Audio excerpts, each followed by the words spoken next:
À quelques kilomètres de Nazareth, nous nous arrêtons dans le village de Cana, où selon l'évangile de Jean, Jésus fut invité à des noces avec Marie et ses disciples. C'est là qu'il y accomplit son premier signe en changeant l'eau en vin. Ce changement témoigne avant tout qu'avec Jésus commence une alliance nouvelle, des noces, symbolisée par le vin abondant de la fête au lieu de l'eau de l'alliance ancienne. Marie est présente à ce premier signe, comme elle le sera au pied de la croix quand l'heure de Jésus sera venue de passer de ce monde à son Père. Le lac de Tibériade ou de Génézareth ou mer de Galilée ou encore mer de Kinnéreth, la lyre, en raison de sa forme, se dévoile tout d'un coup aux pèlerins, majestueux et scintillant au soleil. Il est entouré de collines dont les falaises abruptes du Golan à l'est. À l'époque de Jésus, il marque la frontière entre Israël et la Syrie. Le Jourdain, qui dévale du mont Hermon, 2184 mètres, dont les pentes sont couvertes de neige en hiver, le traverse du nord au sud avant de continuer vers la mer Morte. Le niveau des eaux est situé à moins 210 mètres en dessous du niveau de la mer Méditerranée. Ces eaux sont très poissonneuses et les barques de pêcheurs continuent à le sillonner au milieu des bateaux chargés de touristes et de pèlerins qui aiment le traverser. Le décor est resté celui du temps de Jésus lorsqu'il fréquentait ces rives pour finalement s'installer à Capharnaüm. L'essentiel de son ministère galiléen s'est déroulé dans cette petite région du nord du lac et dans les villages aux alentours, Chorazine, Bethsaïde, Magdala, Tabga, avec quelques incursions dans le territoire païen tout proche sur le plateau du Golan. Mais c'est tout le lac qui est un lieu évangélique. Il nous parle de ses discours, de ses miracles, de ses paraboles, de la multiplication des pains et des poissons et de la pêche miraculeuse. C'est au bord du lac qu'il va appeler ses premiers disciples des pêcheurs du lac. Après l'arrestation de Jean, Jésus partit pour la Galilée proclamer l'évangile de Dieu. Il disait : « Les temps sont accomplis, le règne de Dieu est tout proche. Convertissez-vous et croyez à l'évangile. » Passant le long de la mer de Galilée, Jésus vit Simon et André, le frère de Simon, en train de jeter les filets dans la mer, car c'étaient des pêcheurs. Il leur dit : « Venez à ma suite, je vous ferai devenir pêcheurs d'hommes. » Aussitôt, laissant leurs filets, ils le suivirent. Jésus avança un peu, et il vit Jacques, fils de Zébédée, et son frère Jean, qui étaient dans la barque et réparaient les filets. Aussitôt, Jésus les appela. Alors, laissant dans la barque leur père Zébédée avec ses ouvriers, ils partirent à sa suite. Et Jésus commence son ministère à Capharnaüm, dont l'évangéliste Marc nous décrit une journée type. Aussitôt, le jour du sabbat, Jésus se rendit à la synagogue et là, il enseignait. On était frappé par son enseignement, car il enseignait en homme qui a autorité, et non pas comme les scribes. Or, il y avait dans leur synagogue un homme tourmenté par un esprit impur, qui se mit à crier : « Que nous veux-tu, Jésus de Nazareth ? Es-tu venu pour nous perdre ? Je sais qui tu es le Saint de Dieu. » Jésus l'interpella vivement. « Tais-toi, sors de cet homme. » L'esprit impur le fit entrer en convulsion, puis, poussant un grand cri, sortit de lui. Ils furent tous frappés de stupeur et se demandaient entre eux : « Qu'est-ce que cela veut dire ? Voilà un enseignement nouveau donné avec autorité. Il commande même aux esprits impurs et ils lui obéissent. » Sa renommée se répandit aussitôt partout, dans toute la région de la Galilée. Aussitôt sortis de la synagogue, ils allèrent avec Jacques et Jean dans la maison de Simon et d'André. Or, la belle-mère de Simon était au lit, elle avait de la fièvre. Aussitôt, on parla à Jésus de la malade. Jésus s'approcha, la saisit par la main et la fit lever. La fièvre la quitta et elle les servait. Le soir venu, après le coucher du soleil, On lui amenait tous ceux qui étaient atteints d'un mal ou possédés par des démons. La ville entière se pressait à la porte.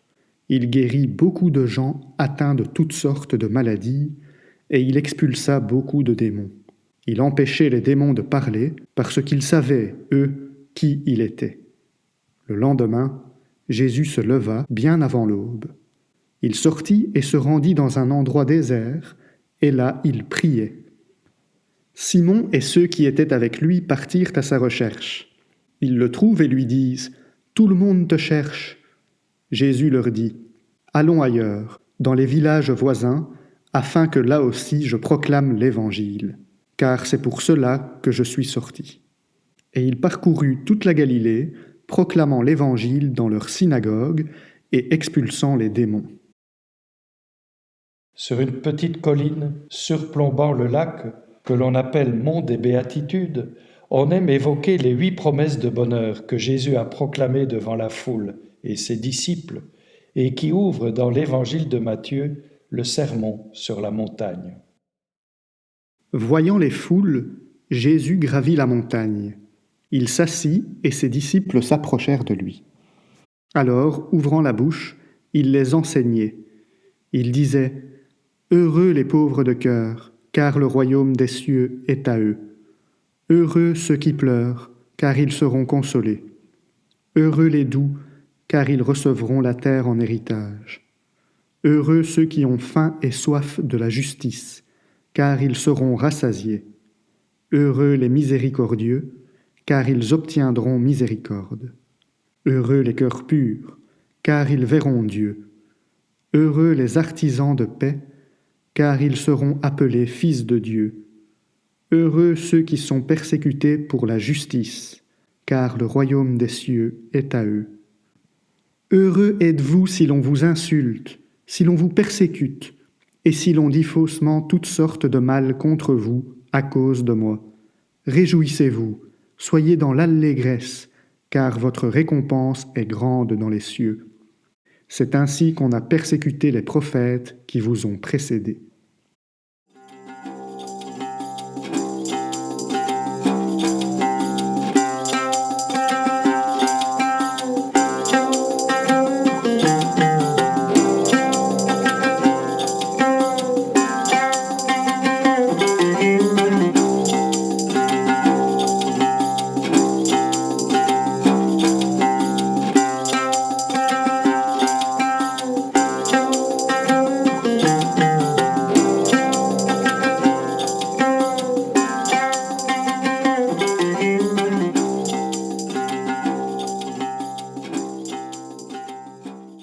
Au pied de la colline, au lieu dit Tabga, où se trouve un couvent de bénédictins allemands sur les ruines d'une basilique du IVe siècle, on fait mémoire de la multiplication des pains et des poissons. Quel bonheur de pouvoir célébrer la messe dans la propriété au bord du lac. Les paroles de l'institution reprennent une nouvelle vigueur dans le clapotis de l'eau, avec comme visiteurs les colverts. Voilà des canards qui sont devenus, au fil du temps, des paroissiens très fidèles. Juste à côté, dans la propriété des frères franciscains, se trouve l'église de la Primauté de Pierre, où l'on évoque la dernière rencontre de Jésus ressuscité avec Pierre, qui se trouve confirmé comme responsable de la communauté apostolique. Quand ils eurent mangé, Jésus dit à Simon-Pierre, « Simon, fils de Jean, m'aimes-tu vraiment, plus que ceux-ci » Il lui répond, « Oui, Seigneur, toi, tu le sais, je t'aime. » Jésus lui dit, « Sois le berger de mes agneaux. » Il lui dit une deuxième fois, « Simon, fils de Jean, m'aimes-tu vraiment ?» Il lui répond, « Oui, Seigneur, toi, tu le sais, je t'aime. » Jésus lui dit, « Sois le pasteur de mes brebis. » Il lui dit pour la troisième fois, « Simon, fils de Jean, m'aimes-tu » Pierre fut peiné parce que, pour la troisième fois, Jésus lui demandait « M'aimes-tu » Il lui répond « Seigneur, toi, tu sais tout, tu sais bien que je t'aime. » Jésus lui dit « Sois le berger de mes brebis. » Nous embarquons pour une traversée d'1 heure sur le lac. Une occasion unique de nous imprégner de la beauté de cette immense étendue d'eau et des collines environnantes, aux couleurs changeantes selon le mouvement du soleil. Arrivés au milieu du lac, les moteurs s'arrêtent, et c'est le moment de goûter le silence et de réentendre quelques passages des évangiles. Comme Jésus montait dans la barque, ses disciples le suivirent. Et voici que la mer devint tellement agitée que la barque était recouverte par les vagues. Mais lui dormait. Les disciples s'approchèrent et le réveillèrent en disant « Seigneur, sauve-nous, nous sommes perdus !» Mais il leur dit « Pourquoi êtes-vous si craintifs, hommes de peu de foi ?» Alors Jésus debout menaça les vents et la mer, et il se fit un grand calme. Les gens furent saisis d'étonnement et disaient « Quel est donc celui-ci pour que même les vents et la mer lui obéissent ?» Or, la foule se pressait autour de Jésus pour écouter la parole de Dieu, tandis qu'il se tenait au bord du lac de Génézareth. Il vit 2 barques qui se trouvaient au bord du lac. Les pêcheurs en étaient descendus et lavaient leurs filets. Jésus monta dans une des barques qui appartenait à Simon et lui demanda de s'écarter un peu du rivage. Puis il s'assit et, de la barque, il enseignait les foules. Quand il eut fini de parler, il dit à Simon, « Avance au large et jetez vos filets pour la pêche. » Simon lui répondit, « Maître, nous avons peiné toute la nuit sans rien prendre, mais sur ta parole je vais jeter les filets. » Et l'ayant fait, ils capturèrent une telle quantité de poissons que leurs filets allaient se déchirer. Ils firent signe à leurs compagnons de l'autre barque de venir les aider.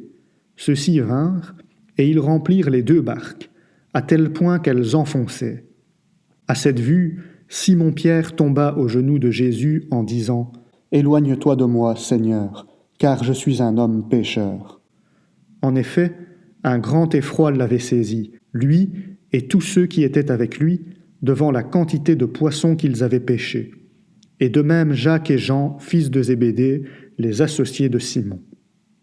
Jésus dit à Simon, « Sois sans crainte, désormais ce sont des hommes que tu prendras. » Alors ils ramenèrent les barques au rivage, et laissant tout, ils le suivirent.